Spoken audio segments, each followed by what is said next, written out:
بسم اللہ الرحمن الرحیم۔ عزیز طلباء، آج ہم 12ویں کلاس کا سبق نمبر 5 پڑھیں گے، جس کا عنوان ہے اکبری کی حماقتیں، اور اس کو تحریر کیا ہے مولوی ڈپٹی نذیر احمد نے۔ تو چلو ہم اسکرین کی طرف چلتے ہیں۔ اچھا جناب، تو ہم چلتے ہیں مشق کی جانب۔ مشق میں جو اکبری حماقتیں، یہ مولوی نذیر احمد کی لکھی ہوئی وہ ہے، ناول کہہ لیں یا افسانہ کہہ لیں، لیکن اصلاحی چیزیں ہیں، یہ تمام معاشرے کی اصلاح کے لیے لکھی گئی ہیں۔ اکبری حماقتیں، اکبر سے مراد اکبر نام ہے خاتون کا، ان کی حماقتوں کے بارے میں یہ درج ہے کہ ہمارے زمانے میں سادہ لوگ جو ہیں وہ کیسے کیسے کام کرتے تھے۔ اکبری مزاج دار بہو، یعنی بڑے مزاج والی تھی وہ، ایک خاصی بیوقوف اور پھوڑ لڑکی ہے جس کی شادی محمد عاقل سے ہوئی۔ اس نے ساس سسر سے لڑنے جھگڑنے کے بعد روٹھ کر اپنے خاوند کے ساتھ الگ گھر میں رہنا شروع کیا، لیکن اس کی بد انتظامی اور ناسمجھی نے گھر کو برباد کر کے رکھ دیا۔ اس دوران وہ کٹنی کے ہتھے چڑھ گئی۔ کٹنی کو ہوتی ہیں وہ عورتیں جو لوگوں کو خاص طور پر خواتین کو بیوقوف بنا کر ان سے مال اینٹھ لیتی ہیں، انہیں کہتے تھے کٹنی۔ اتفاق سے ان دنوں ایک کٹنی شہر میں وارد تھی، یعنی شہر میں آئی ہوئی تھی، اور ہر جگہ اس کا غل تھا اور ہر جگہ اس کا شور تھا۔ غل تھا سے مراد یہ کہ ہر جگہ لوگ اس کی باتیں کرتے تھے۔ محمد عاقل نے بھی بی بی سے کہہ دیا تھا کہ کسی اجنبی عورت کو گھر میں مت آنے دینا۔ ان دنوں میں ایک کٹنی آئی ہوئی ہے، کئی گھروں کو لوٹ چکی ہے، لیکن مزاج دار شدت سے بیوقوف تھی۔ اس کی عادت تھی کہ ہر ایک سے جلد گھل مل جانا۔ ایک دن وہی کٹنی حجن کا بھیس بنا اس گلی میں آئی، یعنی حجن کے بھیس میں، جیسے بڑی بہت حج کر کے آئی ہیں، ایسا بھیس بنا کر وہ گلی میں آئی۔ یہ مکار حجن بیوقوف عورتوں کو پھنسلانے کے لیے طرح طرح کے تبرکات اور سدھا قسم کی چیزیں اپنے پاس رکھا کرتی تھی۔ تسبیح، خاک شفا، زمزمیاں، مدینہ منورہ کی کھجوریں، کوہ طور کا سرما، خانہ کعبہ کے غلاف کا ٹکڑا، عقیق البحر اور مونگے کے دانے، اور ناد علی، پنسورا اور بہت سی دعائیں، یہ تمام وہ چیزیں ہیں جس سے مسلمان لوگ خاص متاثر ہوتے ہیں۔ اس سے وہ ان عورتوں کو بیوقوف بنانے کے لیے ایسی چیزیں لے کے آتی تھی، حالانکہ ان میں بہت چیزیں نقلی ہوتی تھیں، وہ اصلی نہیں ہوتی تھیں، کیونکہ اصلی چیزیں ظاہر ہے سب مسلمانوں کے لیے قابل احترام ہیں، لیکن یہ نقلی چیزیں یعنی ان متبرک ناموں کو لے کر اور نقلی چیزیں لا کے دکھاتے تھے لوگ۔ گلی میں آ کر جو اس نے اپنی دکان کھولی تو بہت سی لڑکیاں جمع ہو گئیں۔ مزاج دار نے بھی سنا، زلفن سے کہا گلی سے اٹھنے لگے تو حجن کو یہاں بلا لانا۔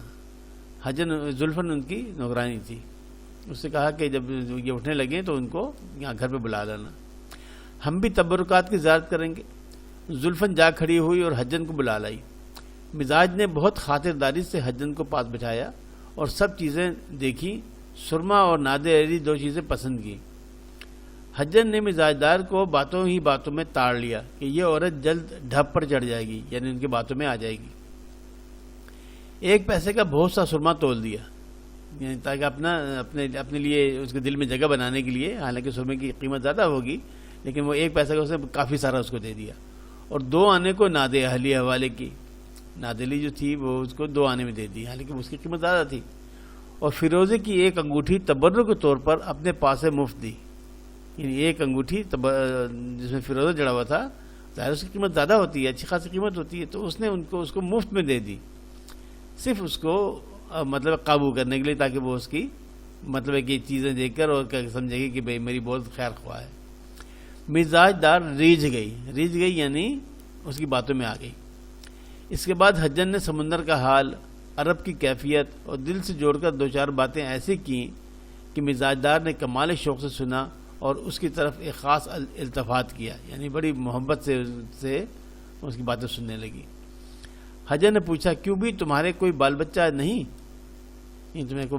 تو مزاجدار نے کھینچ کر کہا ہماری تقدیر ایسی کہاں تھی، یعنی یہ اس کی کمزوری تھی، وہ چاہتے تھے کہ کوئی اولاد ہو، ابھی تک اولاد نہیں ہوئی تھی، تو وہ آنکھ کھینچ کے اس نے ٹھنڈی سانس بھری اور کہا کہ ہماری ایسی تقدیر کہاں تھی۔ حجن نے پوچھا بیاہ کو کتنے دن ہوئے؟ مزاج دار نے کہا ابھی برس روز نہیں ہوا، یعنی پورا 1 سال نہیں ہوا۔ تو یہ بیوقوفی کی بات ہے، ابھی 1 سال نہیں ہوا اور وہ ایسی باتیں ایسی کری جیسے کہ اس کے یہاں اولاد ہو ہی نہیں سکتی۔ مزاج دار کی بے عقلی کا اب تو حجن کو یقین ہوا اور دل میں کہنے لگی کہ اس نے تو اولاد کا نام سن کر ایسی آہ کھینچی ہے جیسے برسوں کا امیدوار۔ حجن نے کہا نا امیدی کی بات نہیں، تمہارے تو اتنے بچے ہوں گے کہ تم سنبھال بھی نہ سکو گی، البتہ بالفعل اکیلے گھر میں جی گھبراتا ہوگا، میاں کا کیا حال ہے؟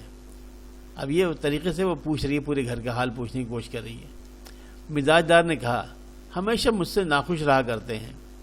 غرض پہلے ہی ملاقات میں مزاج دار نے حجن کے ساتھ ایسے بے تکلفی کی کہ اپنا حال جز و کل، یعنی کم زیادہ سارا حال، جز و کل، جز کہتے ہیں حصے کو، چھوڑا تھوڑا سا، اور کل یعنی سارا حال اس کو کہہ دیا، جز و کل اس سے کہہ دیا، اور حجن نے باتوں ہی باتوں میں تمام بھید معلوم کر لیا۔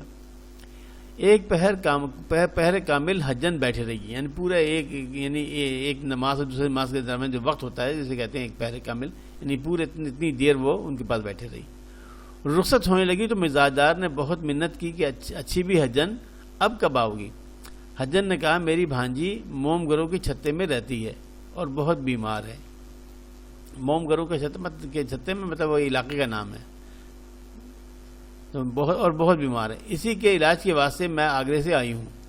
اس کی دوا معالجے سے فرصت کم ہوتی ہے، مگر انشاءاللہ دوسرے تیسرے دن تم کو دیکھ جایا کروں گی، مطلب اس کو امید دلا دی کہ میں آیا کروں گی۔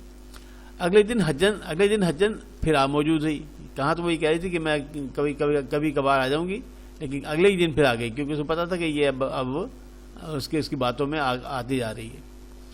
اگلے دن حجن پھر موجود ہوئی اور ایک ریشمی ہزار بند لیتی آئی۔ مزاج دار دور سے حجن کو آتے دیکھ کر خوش ہو گئی اور پوچھا یہ ہزار بند کیسا ہے؟ حجن نے ہزار بند کہتے ہیں جس کو آپ نالا یا ناڑا جو کہتے ہیں نا، اس کو کہتے ہیں ہزار بند۔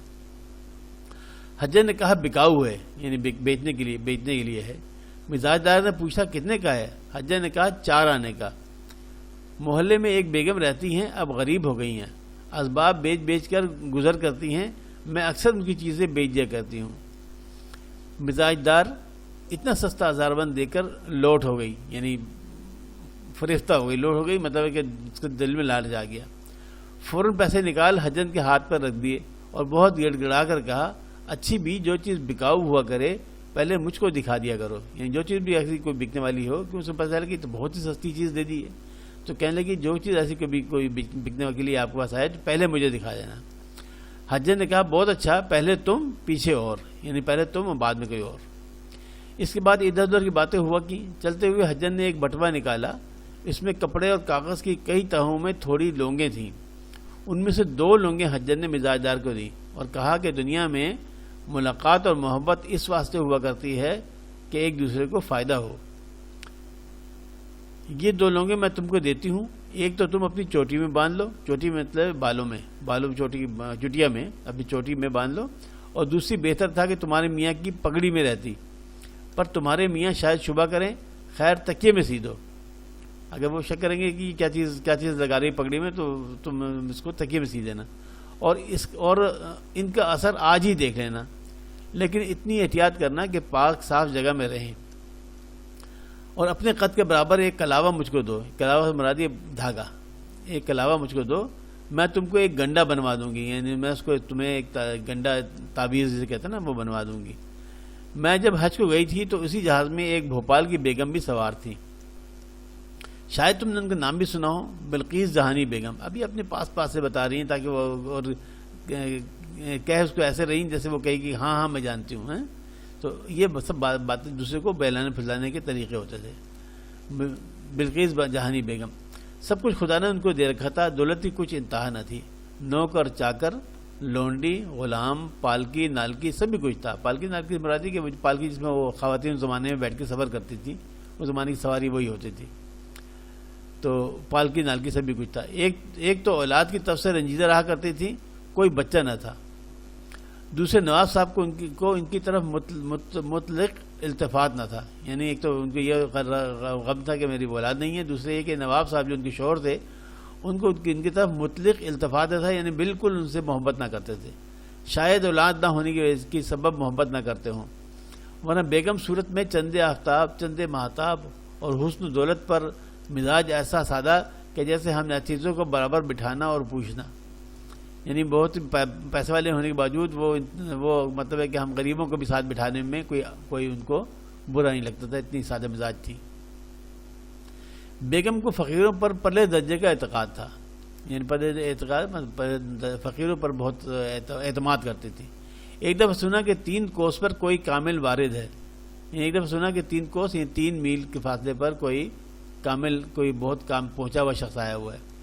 اندھیری رات میں گھر سے پیادہ پا ان کے پاس گئیں، یعنی اندھیری رات میں گھر سے پیادہ پا، ننگے پاؤں، پیادہ پا مطلب بغیر کسی سواری کے، پیادہ پا بغیر کسی سواری کے پاؤں، مطلب ہے کہ پیدل ہی ان کے پاس چلے گئیں، اور دوپہر تک ہاتھ باندھے کھڑے رہیں، رات کو گئی تھی اور دوپہر تک ہاتھ باندھے کھڑے رہیں۔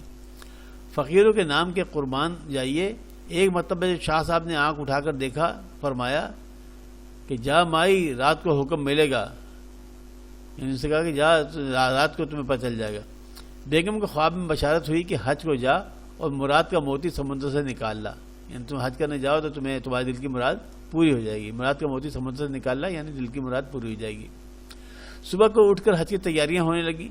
500 مسکین بیگم نے آپ کرایہ دے کر جہاز پر سوار کرائے، یعنی 500 مسکین غریبوں کو اپنے ساتھ جہاز پر اس زمانے میں بحری جہاز ہوتے تھے، تو بحری جہاز پہ آپ نے کرایہ دے کر اپنے پاس سے کرایہ دے کر حج کے لیے ان کو سوار کرایا۔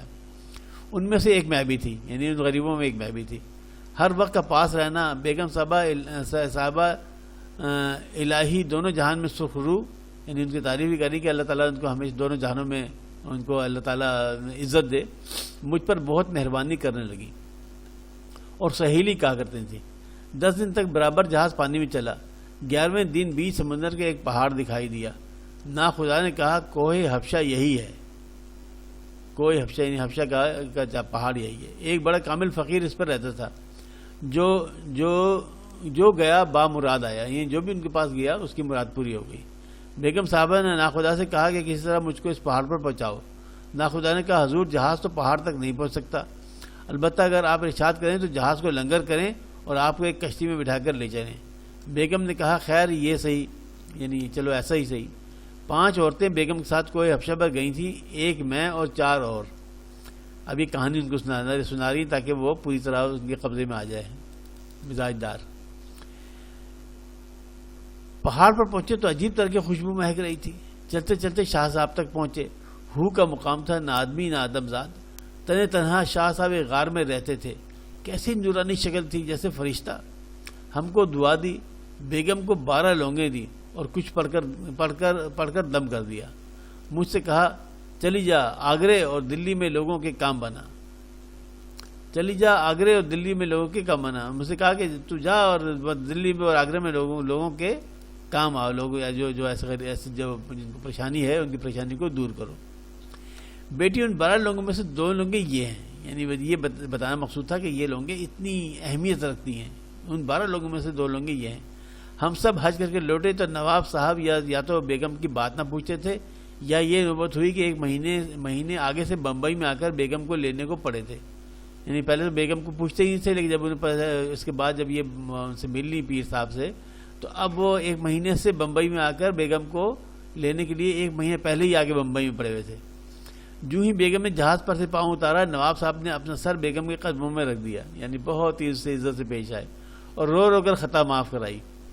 ان سے کہا کہ مجھے معاف کر دو۔ چھٹے بس میں بھوپال میں حج سے واپس آ کر ٹھہری۔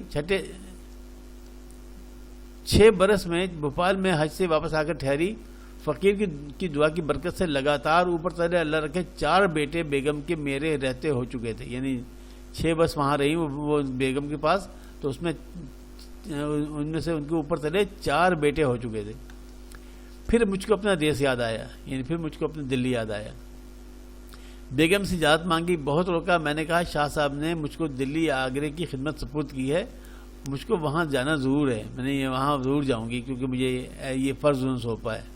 یہ سن کر بیگم نے چاروں ناچار مجھ کو رخصت کیا، یعنی نہ چاہتے ہوئے بھی مجھ کو رخصت کیا۔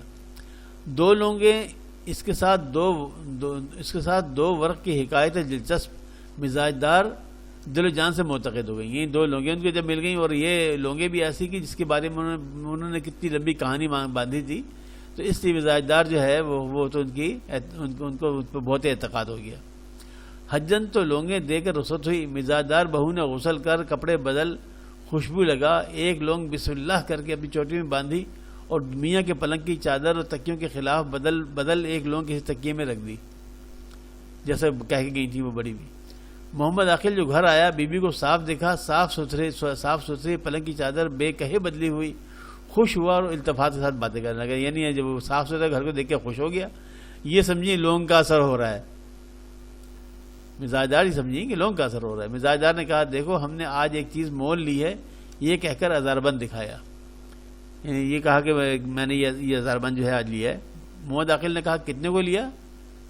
مزاج دار تم آنکھوں کتنے کا ہے، یعنی تم کہو، آنکھوں کے مراد یہ کہو، تم کہو کتنے کا ہے۔ وہ ہزار بند خاص لاہور کا بنا ہوا نہایت عمدہ تھا، یہ لاہور کے بنے ہوئے ہزار بند اس زمانے میں بڑے مشہور تھے۔ چوڑا چکلا، کلا بتو کی لچھے دار ہڑیں، یعنی آگے جو وہ اس میں وہ بنی ہوتی نا، آگے جو باندھتے ہیں اس کے کونے جو بند کرنے کے لیے، ان کو کہتے ہیں ہڑیں، تو وہ بنی ہوئی بڑی خوبصورت بنی ہوئی۔ محمد عاقل نے کہا 2 روپے سے کسی سے کم نہیں، مطلب محمد عاقل نے اس کو خوبصورتی دیکھ کر اس کی وہ دیکھ کر کہا کہ تقریباً 2 روپے سے کا ہوگا، 2 روپے سے کم نہیں ہے۔ مزاج دار 4 آنے کو لیا ہے، یعنی 4 آنے میں لیا ہے۔ محمد عاقل سچ کہو، یعنی وہ حیران ہو گیا کہ 4 آنے میں اتنی اچھی چیز مل گئی۔ مزاج دار تمہارے سر کی قسم 4 ہی آنے کو لیا ہے، یعنی قسم بھی کھا لی میاں کے سر کی، اور واقعی 4 آنے کا لیا تھا۔ تو محمد عاقل بولے بہت سستا ہے، کہاں سے مل گیا؟ مزاج دار ایک حجن بڑی نیک بخت ہے، بہت دنوں سے گلی میں آیا کرتی ہے، کسی بیگم کا ہے، بیچنے کو لائی تھی۔ یہ کہہ کر سرما نادر علی فیروزے کی انگوٹھی میں مزاج دار نے دکھائی۔ تما ایسی چیز ہے کہ بڑا سیانہ آدمی بھی دھوکہ کھایا جاتا ہے، یعنی لالچ ایسی چیز ہے کہ بہت عقل مند لوگ بھی اس دھوکے میں آ جاتے ہیں۔ جنگلی جانور مینا، طوطا، لال، بلبل آدمی کی شکل سے بھاگتے ہیں، لیکن دانے کی تما سے جال میں پھنس جاتے ہیں۔ یہ جتنے بھی جنگلی جانور ہیں، مینا، طوطا، لال رنگ کی چھوٹی چڑیاں، بلبل، یہ سب آدمی سے بھاگتے ہیں، لیکن جب دانہ ڈال کے لوگ جال میں پھنسانے کی کوشش کرتے ہیں تو دانہ ڈالتے ہیں تو اس سے وہ دانے کے لالچ میں پھنس جاتے ہیں اور زندگی بھر قفس میں رہتے ہیں اور زندگی بھر پنجرے میں رہتے ہیں۔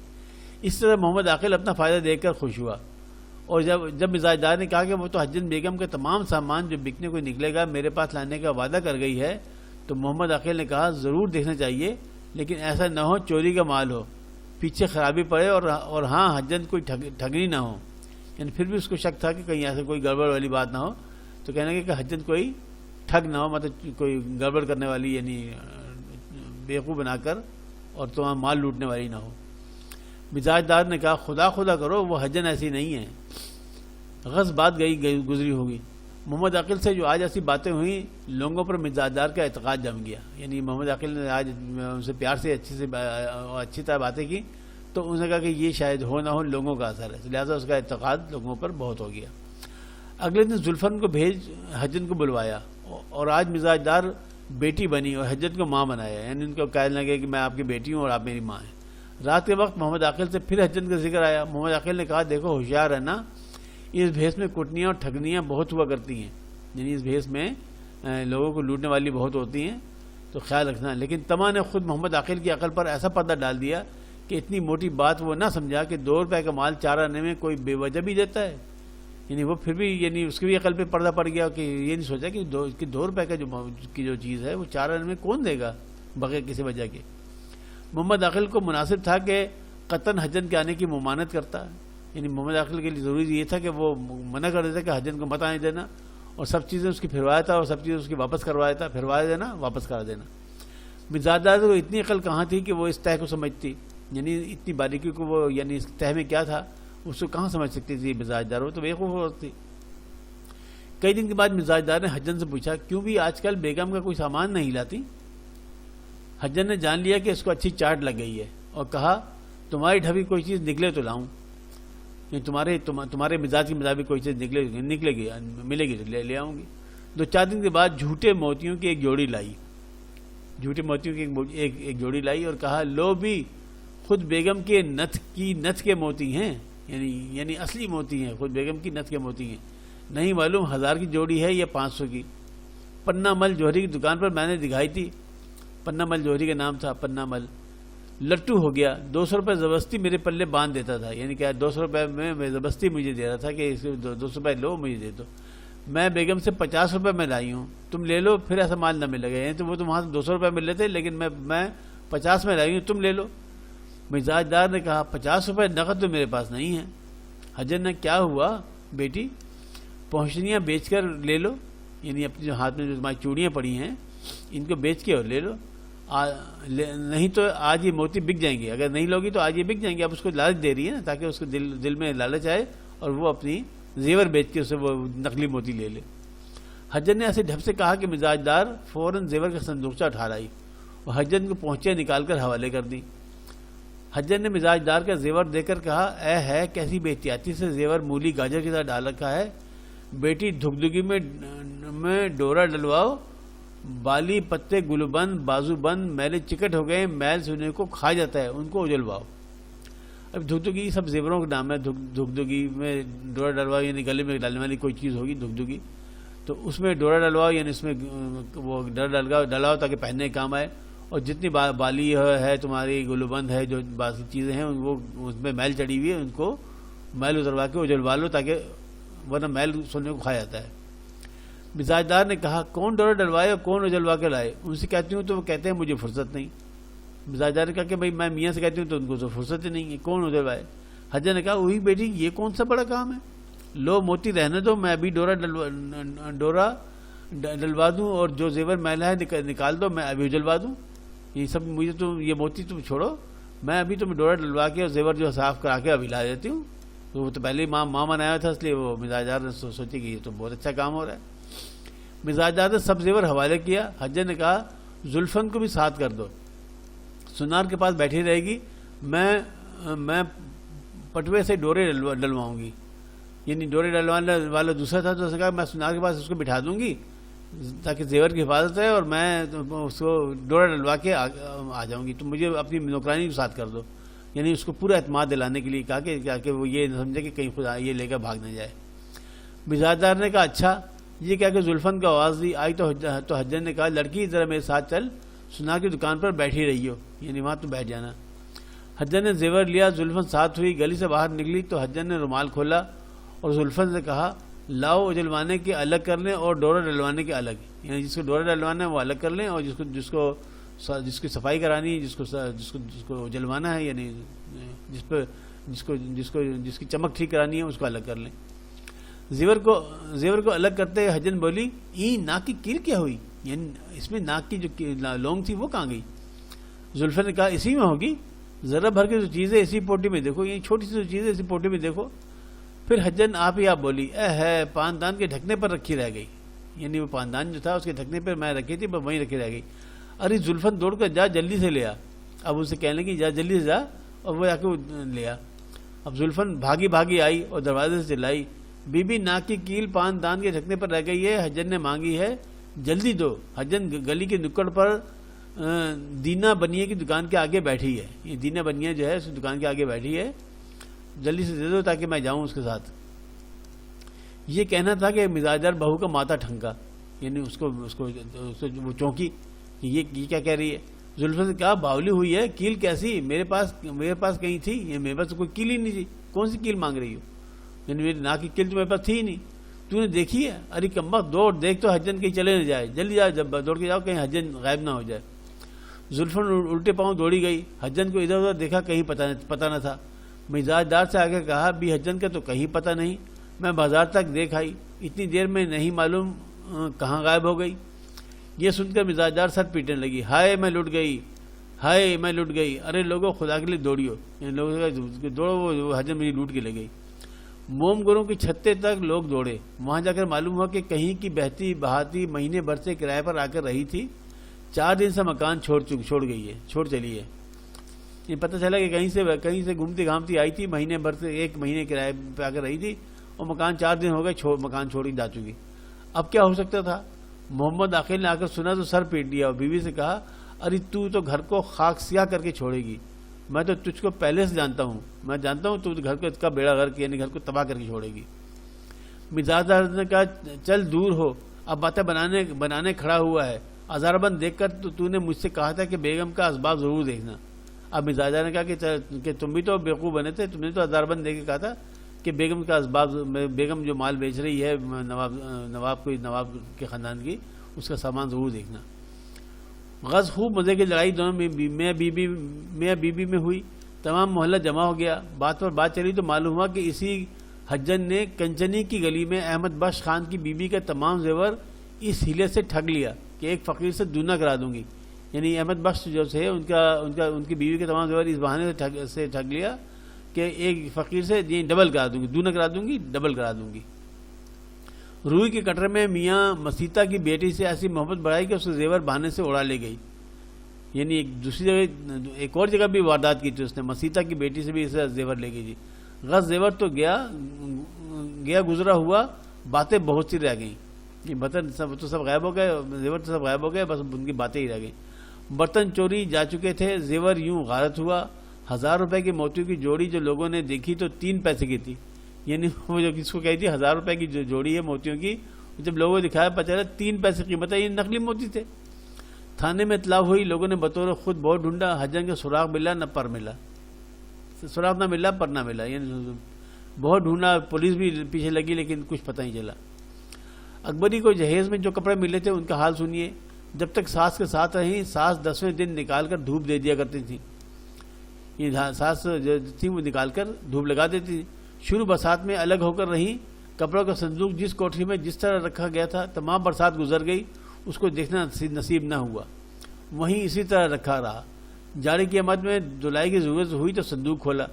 بہت سے کپڑوں کو دیمک چاٹ گئی تھی، چوہوں نے کاٹ کے بغارے ڈال دیے تھے، کوئی کپڑا سلامت نہیں بچا تھا. یعنی چوہوں نے کاٹ کے سوراخ کر دیے تھے، اور جو بہت سے کپڑوں کو، چونکہ زمانے کے اصلی ریشم کے کپڑے ہوتے تھے تو ان کو دیمک لگ گئی تھی. اکبری کا جتنا حال تم نے پڑھا، اس سے تم کو معلوم ہوا ہوگا کہ اکبری کو نانی کے لاڈ پیار نے زندگی بھر کیسی مصیبت میں رکھا. یعنی اپنی نانی کی بہت پیاری تھی تو لاڈ پیار میں بہت بگڑ گئی تھی. لڑکپن میں اکبری نے نہ کوئی ہنر سیکھا، نہ کچھ اس کے مزاج کی اصلاح ہوئی. جب اکبری نے ساس سے جدا ہو کر الگ گھر کیا، برتن بھانڈا کپڑا زیور سب کچھ اس کے پاس موجود تھا.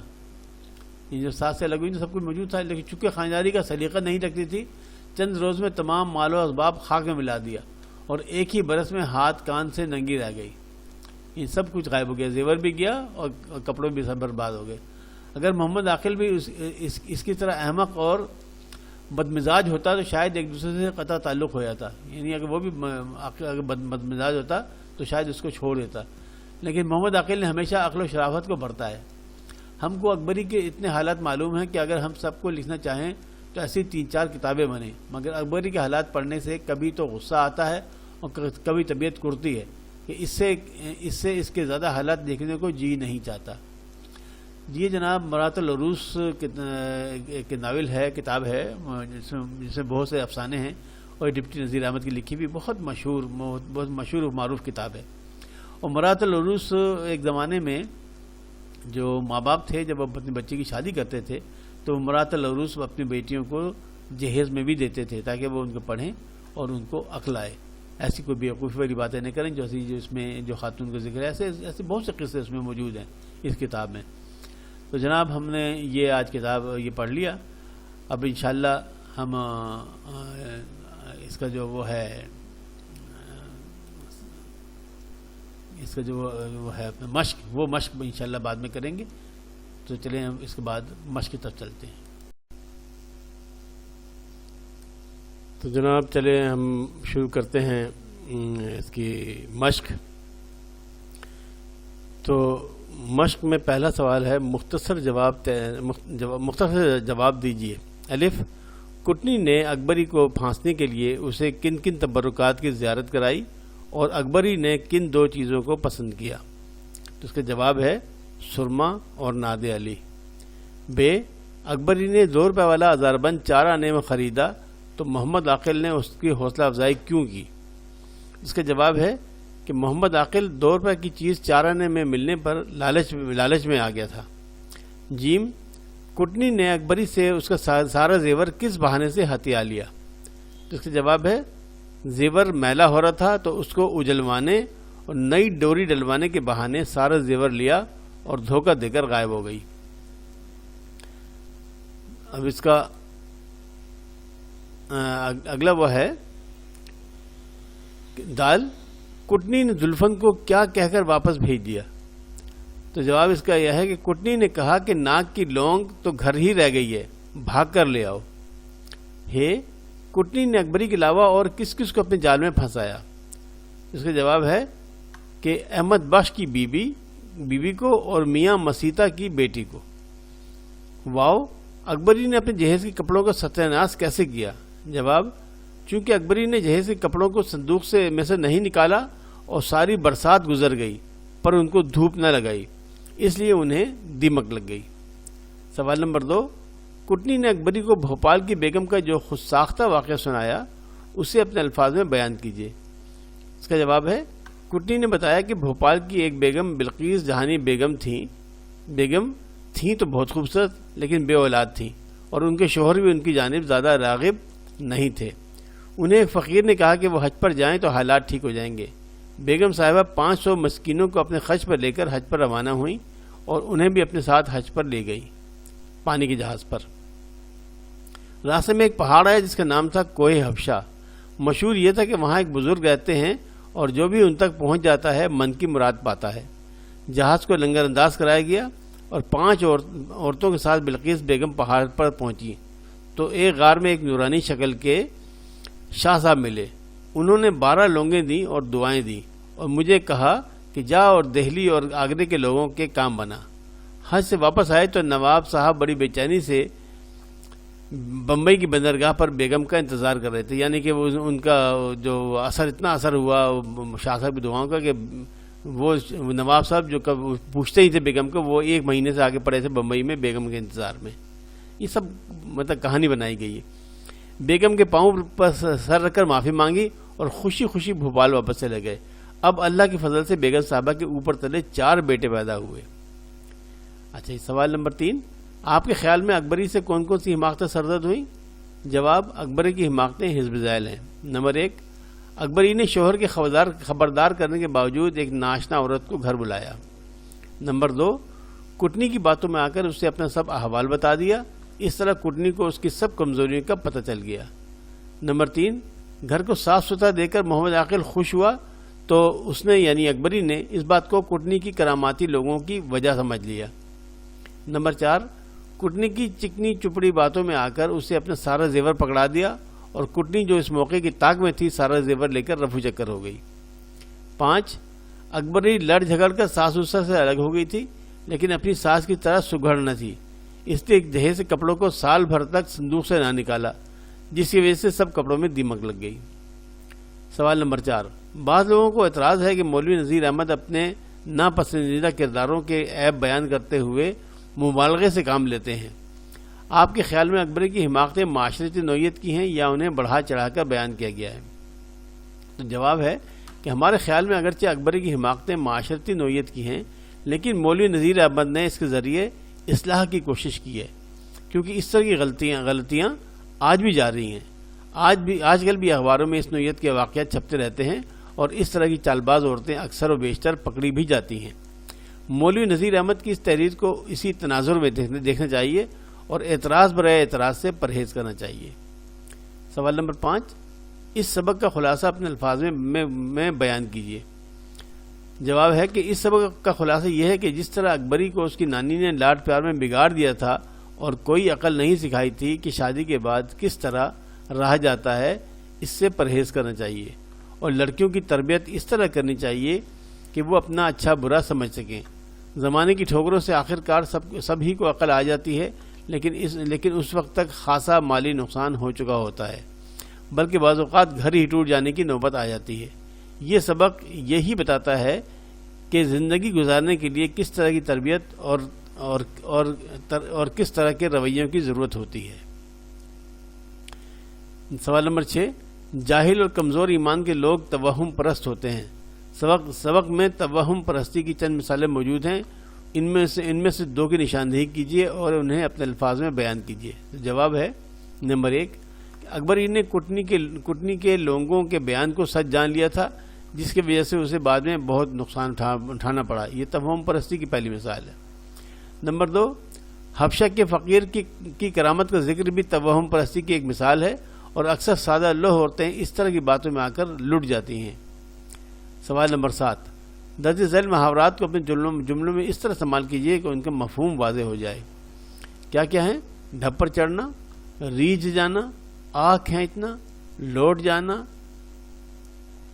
چاٹ لگنا، لٹو ہو جانا، ماتا ٹھنکنا، سر پیٹ لینا، گھر کو خاک سیاہ کر کے چھوڑنا اور اڑا لینا۔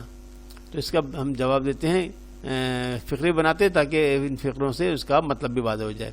ڈھب پر چڑھنا، اکبر کا ڈھب پر چڑھنا آسان نہ تھا، بڑی مشکل سے منایا ہے۔ ریجھ جانا یعنی اس کی باتوں میں آ جانا، کٹنی کی چکنی چپڑی باتوں سے اکبری ریجھ گئی اور سارا زیور اس کے حوالے کر دیا۔ آہ کھینچنا، افسوس کرنا، میں نے صابر سے پوچھا تمہاری شادی ہو گئی؟ آہ کھینچ کر بولا ہمارے ایسے نصیب کہاں۔ لوٹ ہو جانا، اپنی تعریف سن کر تو کوئی بھی لوٹ ہو جاتا ہے۔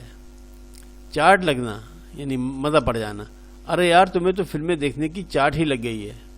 لٹو ہو جانا یعنی گرویدہ ہو جانا، تم نے افضل کی اتنی تعریف کی کہ وہ تمہارا لٹو ہو گیا۔ ماتا ٹھنکنا، اس کا جواب ہے کہ میرا ماتھا ٹھنکنا کہتے ہیں شک ہو جانے کو، میرا ماتھا تو جب ہی ٹھنکا تھا جب اس نے مجھے 10 گنا منافع کی لالچ دی تھی۔ سر پیٹ لینا، یہ افسوس کرنا، میں نے تو سر پیٹ لیا جب یہ پتہ چلا کہ تم حامد کو اپنی ساری جمع پونجی دے چکے ہو۔ گھر کو خاک سیاہ کر کے چھوڑنا یعنی گھر کو تباہ کر دینا، تمہاری حماقتیں ختم ہی نہیں ہوتی، کیا گھر کو خاک سیاہ کر کے ہی چھوڑنا ہے۔ اڑا لینا، غائب کر دینا، ذرا بے خبر ہوئے اور جیب کا طرح پرس اڑا لے گیا۔ سوال نمبر 8، درج ذیل جملوں کی وضاحت کیجیے۔ الف، حجن نے مزاجدار کو باتوں ہی باتوں میں تاڑ لیا کہ یہ عورت جلد ڈھب پر چڑھ جائے گی۔ اس کا جواب ہے کہ حجن نے ایسی باتیں کی کہ اسے پتہ چل گیا کہ اس عورت کو بیوقوف بنایا جا سکتا ہے۔ بے، اپنے قد کے برابر ایک کلاوہ مجھ کو ناپ دو، میں تم کو ایک گنڈا بنوا لا دوں گی۔ جواب، اپنے قد کے برابر دھاگا ناپ دو، میں تمہارے لیے اسے پڑھوا کر لا دوں گی تاکہ تم ہر بلا سے محفوظ رہو۔ یہ گنڈا تعویذ والا مسئلہ ہے، گنڈا کہتے ہیں تعویذ گنڈا ایک ہی چیز ہے۔ یہ ضعیف الاعتقادی اب بھی عام ہے۔ جیم، مزاج دار بیٹی بنی اور حجن کو ماں بنا لیا۔ اس کا جواب کیا ہے؟ تاکہ اعتماد بڑھ جائے۔ واو، کہیں کی بہتی بہاتی مہینے بھر سے کرائے پر آ کر رہی تھی۔ اس کا جواب کیا ہے؟ یعنی کہ کسی کو پتہ نہیں کہ وہ کہاں سے آئی تھی۔ ہے، حجن کا سراغ نہ ملا پر نہ ملا۔ جواب اس کا مطلب کیا ہے؟ یعنی کچھ پتہ نہ چلا کہ کون تھی، کہاں سے آئی تھی اور کہاں چلی گئی۔ واو، ایک ہی برس میں ناک کان سے ننگی ہو گئی۔ اس کا مطلب یہ ہے کہ یعنی ایک سال ہی میں اپنے سب کچھ گنوا بیٹھی۔ سوال نمبر 9، درج ذیل اقتباسات کی سیاق و سباق کے حوالے سے تشریح کیجیے۔ نمبر 1، الف، تمام ایسی چیز ہے کہ ڈیش حجن کوئی ٹھگنی نہ ہو۔ بے، اکبری کو نانی کے لاڈ پیار نے ڈیش ہاتھ کان سے ننگی رہ گئی۔ تو الف کو ہم پہلے لیتے ہیں کہ جب اکبری نے سرما، نادیلی اور فیروزی کی انگوٹھی محمد عاقل کو دکھائی اور یہ بتایا کہ یہ سب کتنے سستے پڑے ہیں، لالچ میں محمد عاقل بھی دھوکہ کھا گیا۔ آخر پرندے بھی تو دانا کے لالچ میں ہی جال میں پھنستے ہیں، لیکن محمد عاقل کے دل میں کہیں یہ خیال ضرور موجود تھا کہ کہیں حجن ٹھگنی نہ ہو، لیکن لالچ بری بلا ہے اور انسان کو اندھا کر دیتی ہے۔ بے، اکبری کی نانی نے لاڈ پیار میں اکبری کو زندگی کے حقائق کی کبھی تربیت نہیں کی، جس کی وجہ سے اسے گھر گھرستی کا کچھ پتہ نہ تھا۔ اس کی ساس کام والے کپڑوں کو ہر تھوڑے دنوں میں دھوپ لگاتی تھی تاکہ انہیں کیڑے نہ لگے، لیکن اکبری نے گھر الگ ہونے کے بعد پورا سال صندوق کھول کے نہ دیکھا، جس کی وجہ سے سارے کپڑوں میں دیمک لگ گئی۔ زیور، کپڑا، برتن بھانڈے سب اس کے پاس تھے، لیکن سلیقہ نہیں تھا، اس لیے سال بھر میں سب کچھ برباد کر کے ہاتھ کان سے ننگی رہ گئی، یعنی کہ اس کے پاس کچھ نہ رہا۔ تو یہ جناب آج کا سبق ہے۔